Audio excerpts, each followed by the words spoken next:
Assalamualaikum warahmatullahi wabarakatuh. Jumpa lagi bersama channelnya Kang Utaran. Tentunya channel yang selalu membawakan alur cerita sinopsis drama India Balika Padu.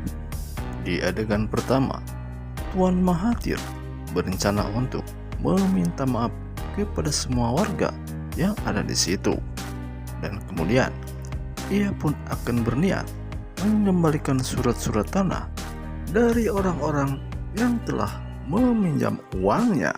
Namun disayangkan, rupanya masyarakat di sekitar situ sudah terlanjur sakit hati atas perbuatannya daripada Tuan Mahathir itu. Dan pada saat itu juga ia menyampaikan keluh kesahnya kepada Tuan Mahathir. Dan nampaknya pada saat itu Tuan Mahathir hanya bisa tertunduk diam. Namun sebelum berlanjut, agar tekan tombol like, komen, serta subscribe-nya, serta aktifkan lonceng notifikasinya. Tuan Mahathir mencoba sekali lagi untuk menyampaikan penyesalannya terhadap masyarakat di sekitar pada saat itu. Namun rupanya masyarakat sudah terlanjur kecewa dengan perbuatan Tuan Mahathir itu. Tak terima atas perbuatan Tuan Mahathir selama ini, akhirnya beramai-ramai masyarakat pun melempari tentang keberadaan Tuan Mahathir pada saat itu. Kemudian Tuan Byron yang melihat kejadian itu, akhirnya ia pun bersama Nenek Kalyani mendatangi tempat itu, dan ia pun mengatakan agar berhenti untuk melempari Tuan Mahathir. Ketika Tuan Mahathir melihat Byron dan Nenek Kalyani berada di tempat itu, dan tidak lama kemudian Tuan Mahathir pun meminta maaf terhadap Nenek Kalyani atas perbuatannya di masa lalu. Kemudian sambil mengeluh, Tuan Mahathir pun mengakui atas kesalahannya di masa lalunya itu, dan ia pun mengatakan pantas jika ia mendapatkan hukuman ini. Dan rupanya pada saat itu juga Tuan Mahathir memohon kepada Nenek Kalyani untuk dipertemukan dengan cucunya. Kemudian Nenek Kalyani pun menyuruh Tuan Byron untuk pergi ke rumahnya dan untuk mengambil tandu. Sesampai di rumahnya, Tuan Byron pun mengatakan kepada Fasan, pada saat ini Tuan Mahathir terluka parah dan ia ingin bertemu dengan cucunya. Namun rupanya Fasan ternyata masih kesal terhadap Tuan Byron atas perlakuannya terhadap Nenek Kalyani di masa lalunya. Kemudian dengan berat hati, akhirnya Fasan pun mengizinkan Tuan Byron bersama istri Fasan untuk dipertemukan kepada Tuan Mahathir.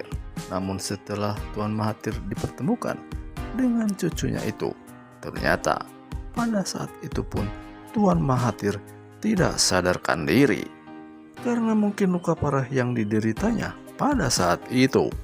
Melihat kejadian itu, akhirnya Tuan Byron menyuruh semua yang ada di situ untuk membawa Tuan Mahathir ke rumah sakit.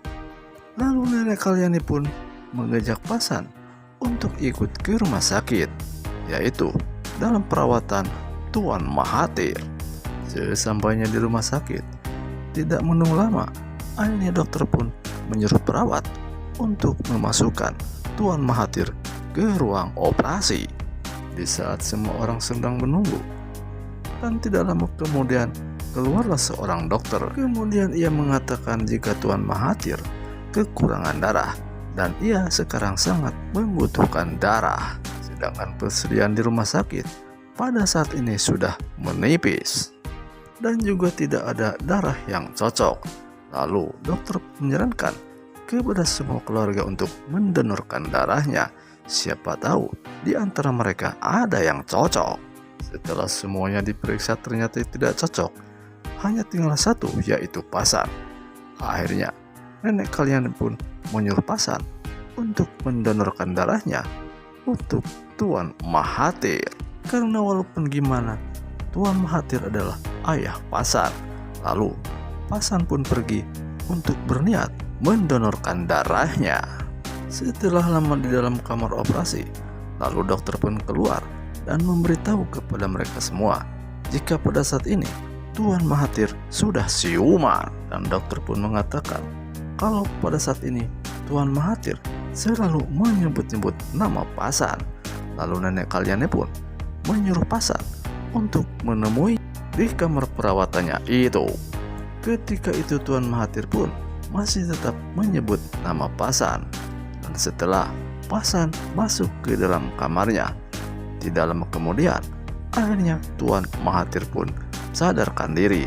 Dan Tuan Mahathir memohon kepada Pasan agar memperbaiki hubungan keluarganya bersama dirinya. Dan Tuan Mahathir pun berjanji kalau ia akan mengeluarkan orang tua Anandi dan ia akan menggantikannya di penjara. Melihat ketulusan Tuan Mahathir pada saat itu, Pasan pun nampak menangis. Dan Pasan menyuruh nenek Kalyani untuk memaafkan semua kesalahan di masa lalunya, yaitu kesalahan Tuan Mahathir. Kemudian Pasan pun mengatakan kalau ia telah memaafkannya. Dan setelah itu Pasan pun pergi dari tempat itu. Kemudian sesuai dengan janjinya, kalau Tuan Mahathir akan mengeluarkan orang tua Anandi dari penjara. Kemudian sebelum masuk penjara, Tuan Mahathir pun meminta maaf kepada orang tua Anandi karena ia telah menjebloskan ke penjara. Lalu Anandi melihat orang tuanya keluar dari penjara, ia sangat merasa senang dan ia nampak bahagia kalau orang tuanya saat ini sudah terbebas dari ancaman hukumannya. Dan mereka merasa senang kalau di rumah sekarang sudah lengkap, kalau di rumahnya ada kepala rumah tangga atau ada ayahnya. Lalu pada saat itu, kalau mereka semua melihat Tuan Byron berada di tempat itu, lalu ia pun menghampirinya dan sekaligus ia pun meminta maaf atas kejadian yang baru saja terjadi. Dan akhirnya mereka pun pulang bersama menuju bahagia. Dan akhirnya cerita pun sampai di sini. Terima kasih sudah menonton video kami. Mohon maaf jika ada kata-kata yang salah. Assalamualaikum warahmatullahi wabarakatuh.